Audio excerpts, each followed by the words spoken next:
السلام علیکم ورحمۃ اللہ وبرکاتہ۔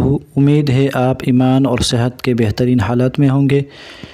شوگر کی بیماروں کے لیے ایک وظیفہ بتانے جا رہا ہوں، آئیے شروع کرتے ہیں۔ جس کو شوگر کی بیماری ہو وہ اس دعا کو 41 مرتبہ روزانہ پڑھے، انشاءاللہ تعالی ضرور فائدہ ہوگا۔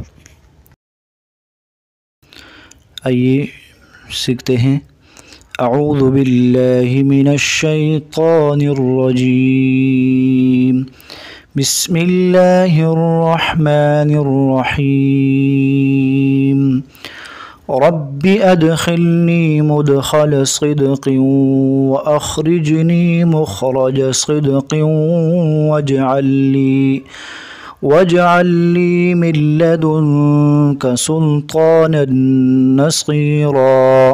جس کو شوگر کی بیماری ہو وہ اس دعا کو 41 مرتبہ یعنی 41 ٹائم روزانہ پڑھے، انشاءاللہ تعالی ضرور فائدہ ہوگا۔ اگر آپ ہمارے چینل پر نئے ہیں تو چینل کو سبسکرائب کریں اور ویڈیو کو دوستوں کے ساتھ لازمی شیئر کیا کریں۔ جزاکم اللہ خیر۔